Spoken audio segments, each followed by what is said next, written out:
welcome back to my channel, The Retro Farmhouse. This is Jessica. I wanted to jump on here today and show you guys a project that I just recently completed.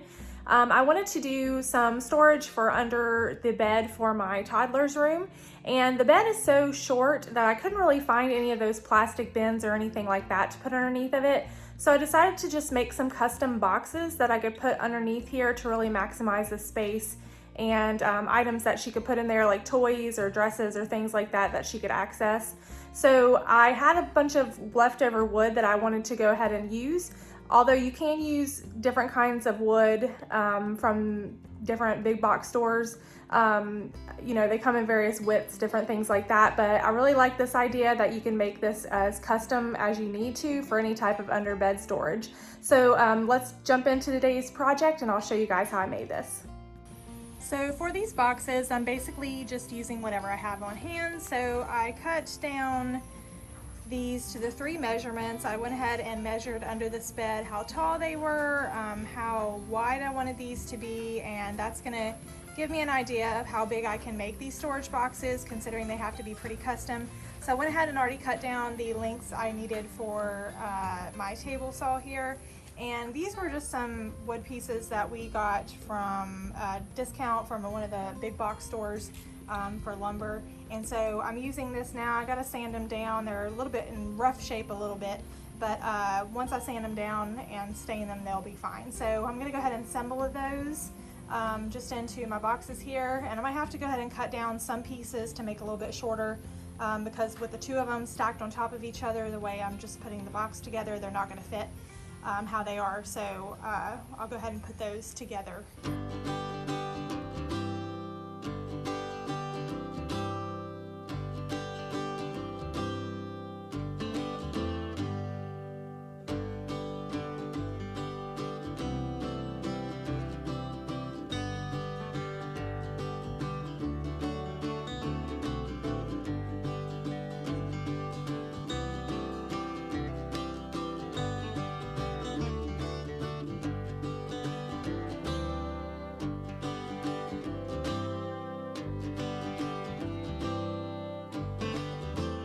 So my idea is to do a little bit of painting and staining with these boxes. So what I'm planning on doing is I want to stain the inside of the box with this varthane stain here in Colonial Maple.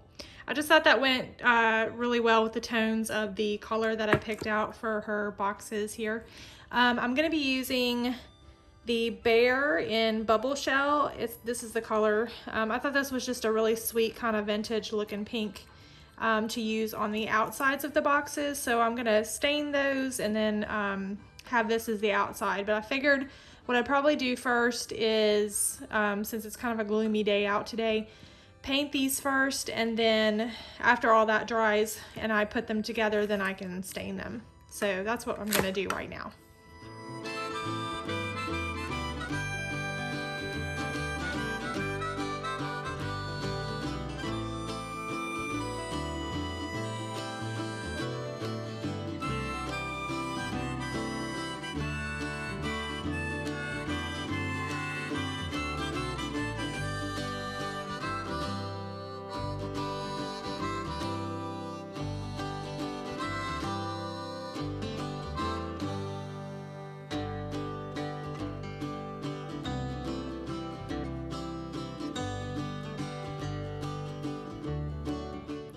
So now that I've painted and stained my boards, I am going to assemble my boxes together. Now mine are 2 different layers because of the width of the wood that I was using. I was already trying to use what I had on hand. They do make wider pieces of wood so that you would only have to put this, you know, together for the sides and the back pieces and then assemble a bottom.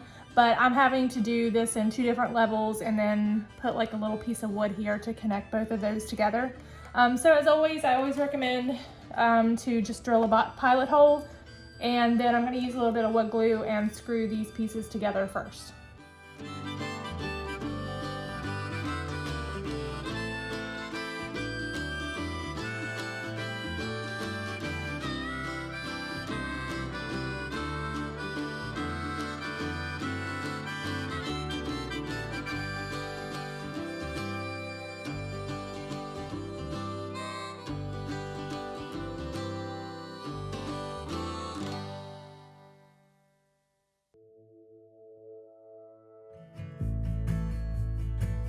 I want to add some hardware onto the front of these boxes so that way you have something to grab onto and pull it like a drawer.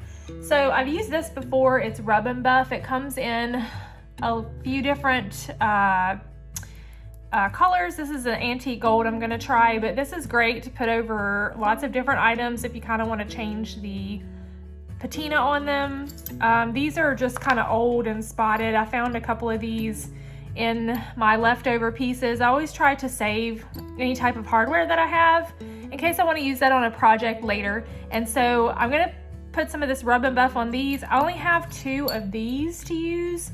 So I figured I'll just do the middle one and something different, but I wanted them all to match, and this is a good way to do that. And a little of this goes a long way. I'm just going to take a little rag and rub this on there and let it dry, and it should be good to go after that. And I'll put a link down below where I get these. I buy these off of Amazon. You should be able to just buy, you know, the single types for the colors. They do have one that comes in a multi-pack as well.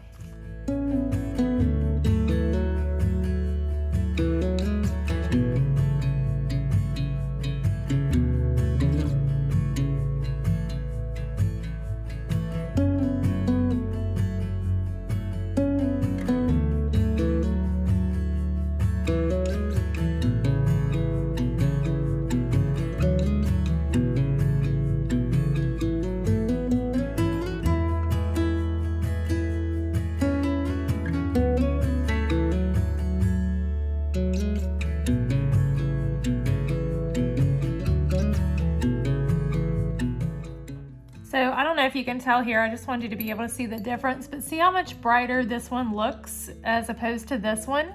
This is the one I haven't done yet, and this is the one I have done. So it really does add a nice touch to bring, you know, kind of these old pieces of hardware back to life, and probably would even be, you know, something you could do with other hardware that you have on things. So I just want to kind of share that little tip with you. I think that's something that's really neat, that this kind of brings back this vibrant gold to it.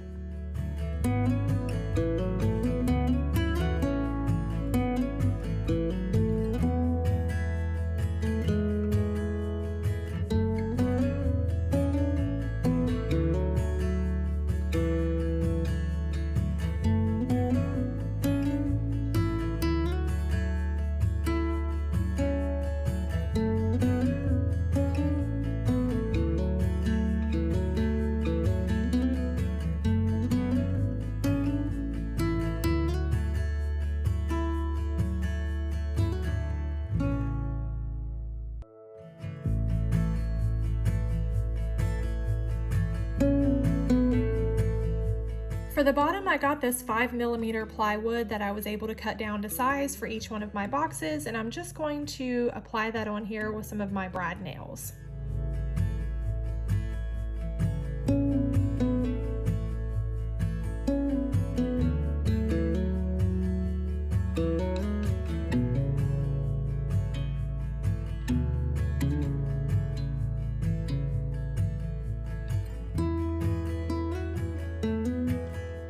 So my original idea was to put casters on these, but because of how low this bed is, I wouldn't have had very much storage space if I did do that. So in order for these to not scuff up my floor, I went ahead and just got the little furniture little pads here, and I put about 6 of those on all of these. And I've already tested it out. They stick really well, and you can buy these in a pretty large pack if you need to use a lot of them. And it just really helps glide this on my floor without me worrying about scratching it.